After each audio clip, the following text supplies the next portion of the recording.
Hello, I'm Esther Gidou-Ewart. It's Monday, March 13th. This is Africa 54.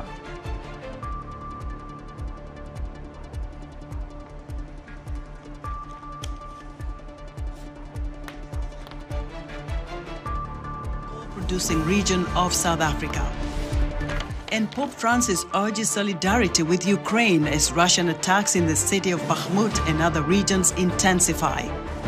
All of that and much more coming up on today's Africa 54.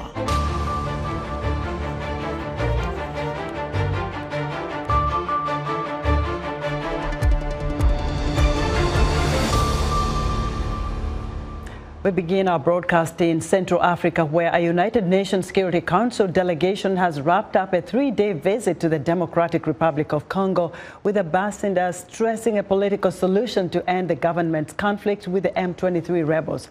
VOA's Paul Ndiho has more.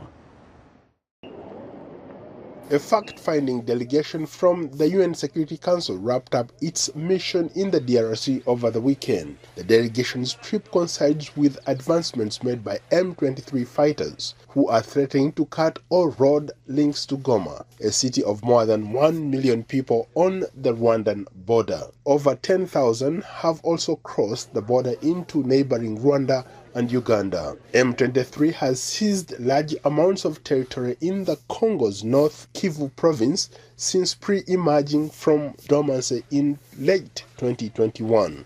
The UN delegation held talks with local officials and civil society leaders and toured a displaced persons camp. The French ambassador to the UN told reporters on Sunday that M23 must withdraw. Plus à démontrer non plus que le Rwanda soutient le M23. That there are incursions by the regular Rwandan army in North Kivu, which is unacceptable. So this is one of the subjects that must be discussed, and it must stop. Gabon's ambassador to the United Nations, Michael Xavier Obiang, told reporters at a news conference, quote, "Diplomacy must prevail." Nous allons poursuivre notre plaidoyer. Continue advocacy in New York to ensure that aid reaches those in need. A visit also comes as the country, the DRC, moves toward elections at the end of this year. We have encouraged all political actors to continue their work towards peaceful, transparent, inclusive and credible processes. The Security Council delegation's visit came after the collapse of an Angola-mediated ceasefire. Several previous peace initiatives have also failed. The way out of the crisis in this case can only be political. It can only be through negotiation. But in an emergency, security must be improved. Action must be taken. Coercion must be used when necessary, particularly against groups like the M23 and others. Security officials and residents say on Saturday, sharing during M23 and DRC army clashes killed 5 civilians in Kimihuro, 120 kilometers north of Goma. As the Congolese government accuses Rwanda of backing the M23, independent UN experts, the United States, France, and several other Western states have also concluded that Rwanda supports the Tutsi-led group. Kigali has steadfastly denied these charges. Meanwhile, suspected Islamist militants killed 19 in another village raid in eastern Congo. The attack occurred in the village of Kirindera in North Kivu province. Sunday's attack occurred just a few kilometers from another attack in a village that killed 35 people last week. The army blamed last week's attack on the Allied Democratic Forces, a Ugandan rebel group based in eastern Congo that has pledged allegiance to the Islamic State and conducts frequent raids on civilians. Paul Ndiho, VOA News, Washington. For insight into the escalating violence in the eastern region of Congo, I'm joined from Cambridge, Massachusetts by Boyana Coulibaly, a researcher on language of conflict and atrocity prevention. Boyana, welcome to Africa 54. Thank you for having me. Could you address the issue of the escalation of violence in eastern Congo, and especially, what some people call genocide? Yes, the DRC is victim of a spillover of several 100,000 people linked to perpetrators of the genocide against the Tutsi in Rwanda in 1994. And this migration of people, of weapons, and of the entire financial capital of Rwanda at the time, facilitated by France and the former Mobutu regime, ended up in settling on the other side of the border in former Zaire. And this migration, which took place 30 years ago, has resulted in the current instability of DRC due to the inability of the successive Congolese administrations and the international community present in the region since before the genocide against the Tutsi in Rwanda to contain this huge hate network. And the former leaders of the Hutu power, which had staged the genocide in Rwanda, have reorganized into the current FDLR armed group. And so the situation of the 30 years of unchecked genocide ideology has led to the revival of the old colonial racist hate, bringing back the colonial library of the division of races, the Bantu versus Nilotic divisive discourse, and with it the same stereotypes that were used during the Holocaust against the Jews. Now this hate speech and incitement of violence for the past 20 years has led to the current atrocity crimes committed against the Banyamulenge, the Congolese Tutsi, and the Hema. And the UN has, with the Office on Genocide Prevention, has confirmed through several statements that atrocity crimes are being committed. And therefore, this is genocide. Boyana, some have called this war an M23 war. Do you think that M23 is responsible for the conflict that we see in eastern region of Congo, DRC? DRC is a perfect example of a post-truth, post-reality context where the language of conflict creates the conditions used to perpetuate violence. We tend to use fictive stories of massacres like Kishishe and before that Kipupu, where we exaggerate figures to accuse, in this case, the least violent group, that's M23, of creating instability in a country where 130 other armed groups continue to kill, rape, and vandalize, and who have been doing this for 10 years, during which M23 was dormant. So a common mistake is being made by looking at immediate effects of a situation and therefore attributing the instability of DRC to M23 and further down the road, Rwanda. One critical thing to understand is that M23, which is a Congolese rebel group made of Congolese, not foreign rebels, is a symptom of DRC state mismanagement rather than the cause of instability. M23 was created in 2012 because of the Congolese government's inability and absence of will to provide security to a population decimated by armed groups freely operating in North Kivu. And this scenario of destruction of people and their livelihoods was repeated in every part of eastern DRC. And so these communities were wrongfully perceived as non-Congolese, like they are today. Boyana, a lot of people ask this question. What is the role of the United Nations mission there in Congo, known as MONUSCO? Yes, so MONUSCO was mandated in 2010 following MONUC to use all necessary means to protect the civilians and to also support the Congolese government in its stabilization of peace and consolidation efforts with up to 19,000 peacekeepers and a budget which has now reached $2 billion a year. When we look at the record of MONUSCO today, there's a huge disparity between the mandate and the result. Despite close to $20 billion having been spent, we do not see consolidation of peace and security. We do not see sovereign Congolese states or working institutions, and there is a proliferation of groups, armed groups in DRC.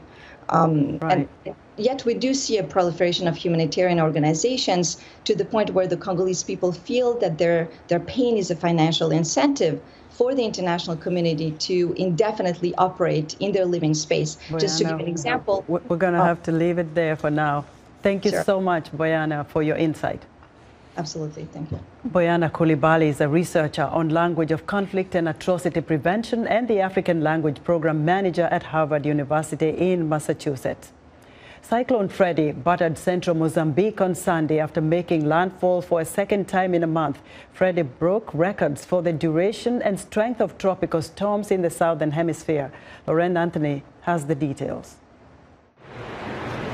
Cyclone Freddy battered central Mozambique on Sunday after making landfall for a second time in a month, breaking records for the duration and strength of tropical storms in the southern hemisphere. Footage released by UNICEF shows strong winds and heavy rain hitting the central port town of Quelimane as residents battled the storm. Communications and electricity supply in the storm area have been cut, so the extent of the damage and number of casualties was not immediately clear. But more than 171,000 people were affected after the cyclone swept through southern Mozambique last month. 27 people died across Mozambique and Madagascar. More than 500,000 are at risk of being affected in Mozambique this time around, according to the UN Office for the Coordination of Humanitarian Affairs. Climate change is making hurricanes stronger, scientists say. Oceans absorb much of the heat from greenhouse gas emissions, and when warm seawater evaporates, its heat energy is transferred to the atmosphere, fueling more destructive storms. And Anthony of Reuters filed that report. Having a child out of wedlock in Senegal often leads to shame and social exclusion. It can even be more difficult for a foreigner without a family support system. A Congolese single mother living in the suburbs of Dakar shares her story of perseverance. Alison Fernandez has this report from Dakar, narrated by Salem Solomon. In the district of Goodway, a suburb of Dakar, Madeleine Mesengo prepares her son for school. Originally from the Democratic Republic of Congo, she arrived in Senegal 5 years ago at the end of a difficult journey. Once in Dakar, Madeleine quickly found herself on the street with her 2 children, then aged 8 years and 8 months. Despite the hardships and warnings of those close to her, there was no question of Madeleine abandoning her children. I didn't want to see the children suffer, because if the children suffer, you will pay for it one day. But the children did nothing. That's why I said to myself, I'm going to keep my children. What I'm going to eat with my children. I will stay with my children under any circumstance. Today, Madeleine has overcome many difficulties with the help of the La Maison Rose, a shelter where she lived for more than 2 years with her children. Madeleine was able to receive training to bake pastries there, and today she works for a fast food chain. Unfortunately, her financial woes continue. Bye-bye. Her meager monthly salary of 60,000 CFA francs, or less than $100, is not enough to cover her household expenses. My salary doesn't even allow me to feed the children for the full month, because after I pay the rent and the school fees, I have practically nothing left. Single-parent families are particularly vulnerable around the world.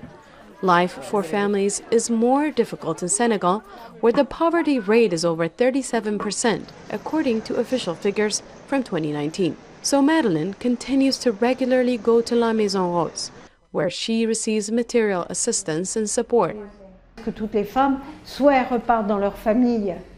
Almost all the women either go back to their families, and it's no longer a problem because they are in a house with the others.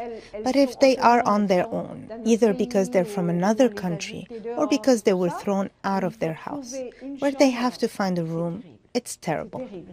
Since its opening in 2008, more than 200 babies have been born at La Maison Rose. The staff say they want it to be a place that welcomes women when they are most vulnerable and offers them an opportunity to put their lives back together. For Alison Fernandez in Dakar, Salem Solomon, VOA News. A report by Southern African Resource Watch says women are more impacted than men by climate change in the coal-producing region of South Africa, one of the world's biggest coal exporters. Mpumalanga province experiences heavy pollution from coal mining, as well as severe flooding that experts blame on climate change caused by pollution. Jan Bornman reports from Carolina, South Africa.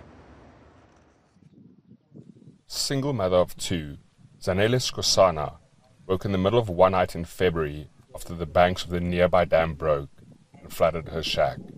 She and the kids have since been living at a local church in Carolina's Silabella Township, where the flood destroyed 20 shacks like hers. It was too much stress. I don't know what can I do. I was shaking. Then my neighbor helped me take out other furniture, other damage. Wall drop, carpet, anything I don't have now. I was very worried, crying. I don't know what was to do. Carolina is in South Africa's coal-producing Mpumalanga province, which is some of the worst pollution and air quality in the world. Experts blame burning fossil fuels like coal for climate change linked to severe weather, like the flood that destroyed Skosana's home. Activist group Southern Africa Resource Watch, in a February report, says women in coal mining communities like Carolina suffer the most from climate change and pollution. Most of these homes are headed by women. Our daily job is to wake up in the morning, is to clean, is to cook, clothe the kids, get them to school. It's our normal routine. So we have been having this experience for the past 7 years where our water is like totally polluted. You'd open your tap and you'd get brown water. International partners last year pledged $8.5 billion to help South Africa wean itself off coal and introduce greener and renewable energy. But officials say the so-called just energy transition won't happen anytime soon. None of the coal mines, the old coal mines, has been rehabilitated properly. So it is a complex issue. You can't just say, okay, stop coal mining. We're going to have a green utopia. It's not going to happen. South Africa's record power cuts are only adding to the demand for fossil fuels. Meanwhile, mothers like Skosana suffer the consequences. Jan Borman, VOA News, Carolina, South Africa. Let us know what you think about Africa 54 and all our VOA Africa programs on our website at voaafrica.com. Still to come, the weekend's Basketball Africa League highlights. We'll be right back.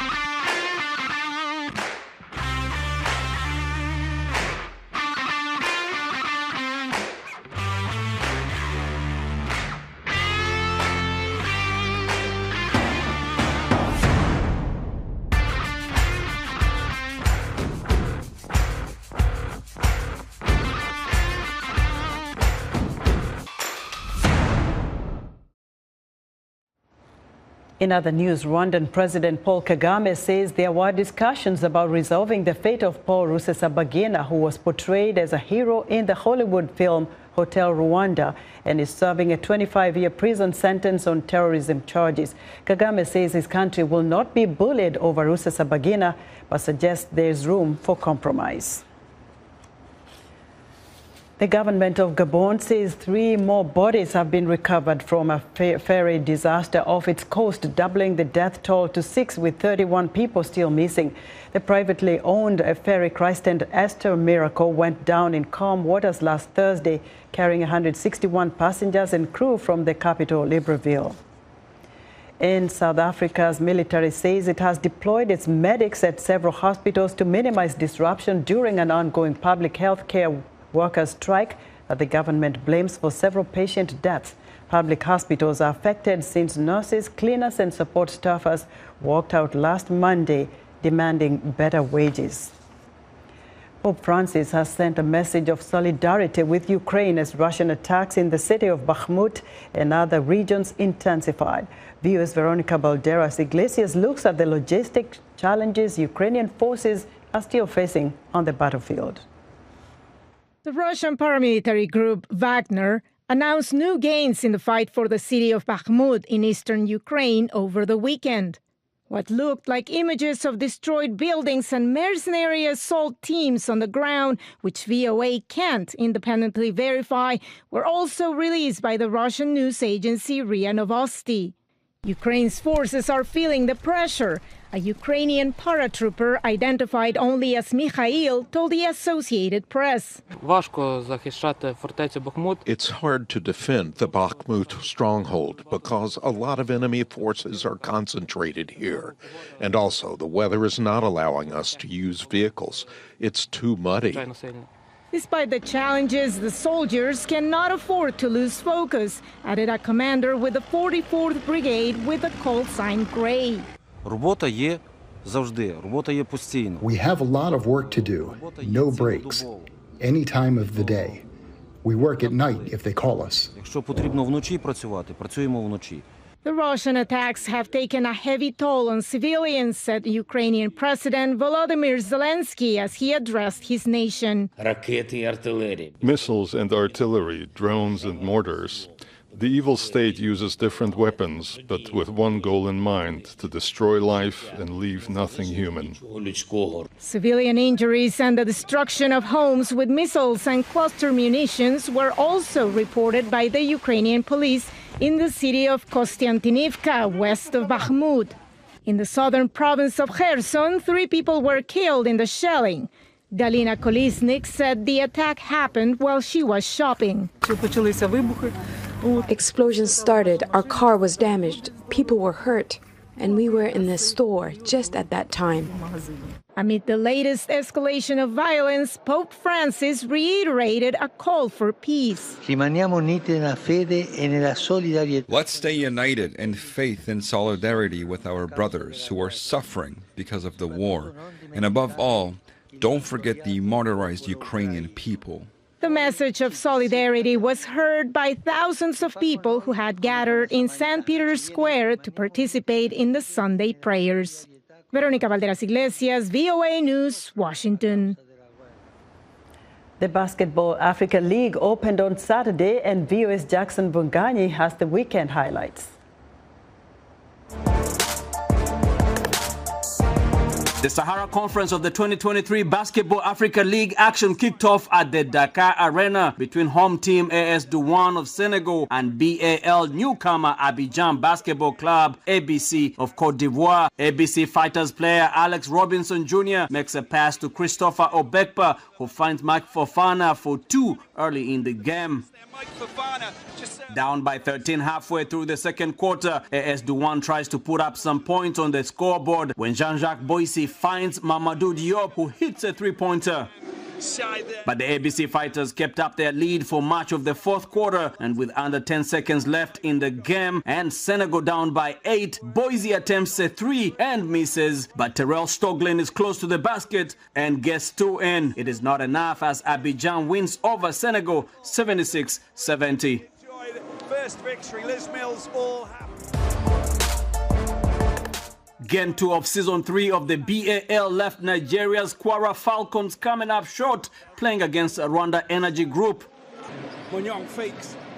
The pass is touched by Manga back at the other way. Rwanda's Cleveland Thomas Jr. finds teammate Pichu Manga, who makes a basket to tie the score with under 5 minutes left in the first quarter. Well, that's the Manga that we know he can. And Thomas Jr. hits a 3 shortly after to give Reg the lead. For him in the season, ability to settle for the... Down by 8 with under 3 minutes to go in the first half, Nigeria's Jeremiah Modi passes to Anthony Wilson Jr., who gets 2 points for the team. The Falcons were able to cut Reg's lead to 2 as they got close to halftime, with Jawad Adekoya finding the basket for an easy 2. Reg leads by 14 with 2 minutes to go in the third when Nigeria's Jeremiah Modi passes to Wilson Jr., who makes a left-handed basket. Reg extends their lead even more when Thomas Jr. finds Delwan Graham for 2 with just 4 minutes to go. Rwanda Energy Group maintained a significant lead, dominating in a 64-48 victory over Nigeria's Kwara Falcons. An exciting start to Game 2 on Sunday as Mali's Stade Malien went up against reigning BAL champs US Monastir from Tunisia. Mali's Ariou Diarra tips the jump ball to Suleiman Bete, who scores the first 2 points of the game. Well, that's the perfect way to start. Look at that. Suleiman Bete with it. Tunisia's Jerome Rando makes a nice shot to give his team the lead by 1. Going out. Riyad with a beautiful shot as well. And then Tunisia's Mohamed Gayaza puts his first points on the scoreboard with 2. And then teamwork is really there with this play as Rando then finds Gayaza who dunks it. Oh, that's beautifully done and a fine dunk there coming. Mamadou Keita passes to Berta for a nice look at the basket and scores to cut Monastil's lead to 10. Look at that. Honestly, Suleiman third, just spinning, falling back. A few passes and Berta ends up with the ball Really great help. and scores a much-needed 3. It's going for 3. Oh, it's Monastil's Rando passes to Radwan Slimane, who is able to get close to the basket and score 2 points. Ibrahim Thomas tries for 2 and misses, but it's okay for his team as Tunisia comes out on top, winning 78-68 over Mali in their first game since winning the championship last year. That wraps up our show for today. Be sure to watch Africa 54 on our website at voaafrica.com. From all of us here in Washington, thank you for watching.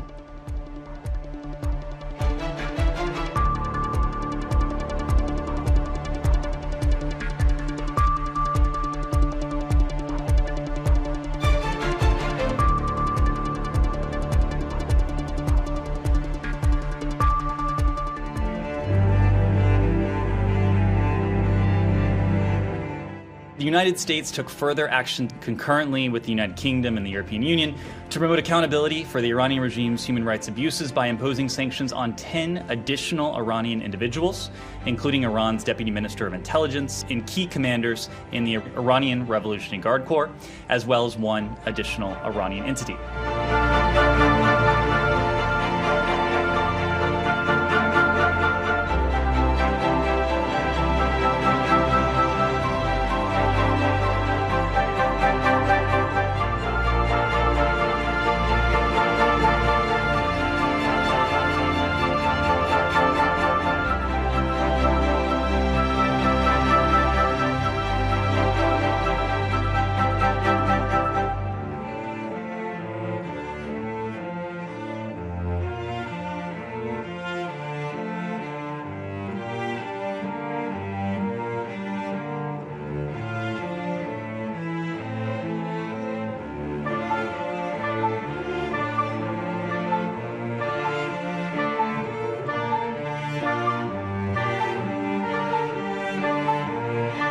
The world is watching, and the world is prepared to take action in response to the violence that Iranian officials are perpetrating against their own people. If Iran continues to engage in these human rights abuses, we will continue to apply even more pressure on Iran. We'll keep standing with the brave Iranians who are standing up for their own basic rights, led by young women, all of this in the face of extraordinary repression.